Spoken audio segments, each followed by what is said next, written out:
Isang hotshot engineer at isang darling dude.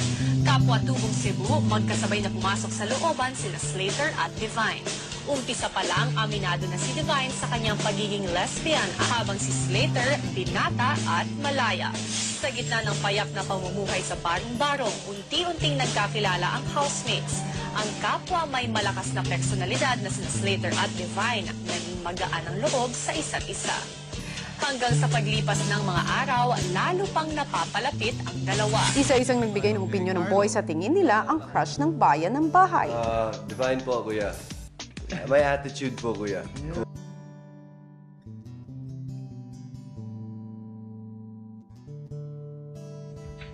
This is to someone really special, someone who I,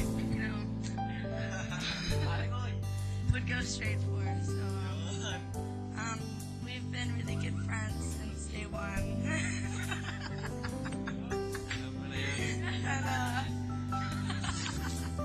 Nang makita ka'y di ko malaman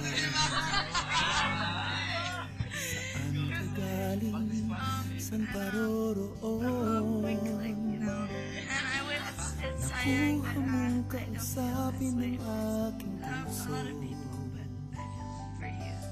nakakulong.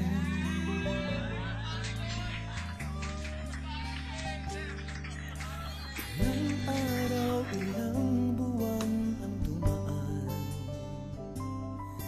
tayo'y naging tunay na magkaibigan. Kahit malayo ka'y parang nandyan ka rin sa Has been like kung saan dito pa sa I don't think I would have made it through PBB without this person. Sobrang every time pag medyo down yung feelings ko siya. Pag nahihirapan ako, she's there to pick me up, someone to talk to. Parang naging wing sa shoulder ko.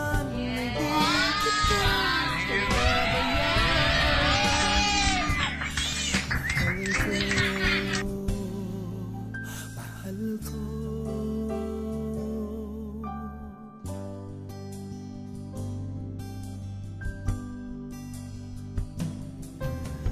Mga larawan mo'y nasa paligid,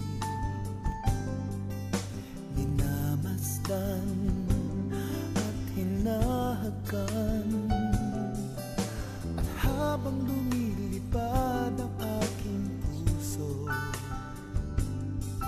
may binabanggit, may sinasambit, nais ko.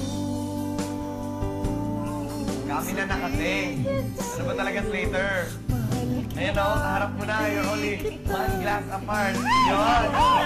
Eli, ano Kilig-kilig si Lon.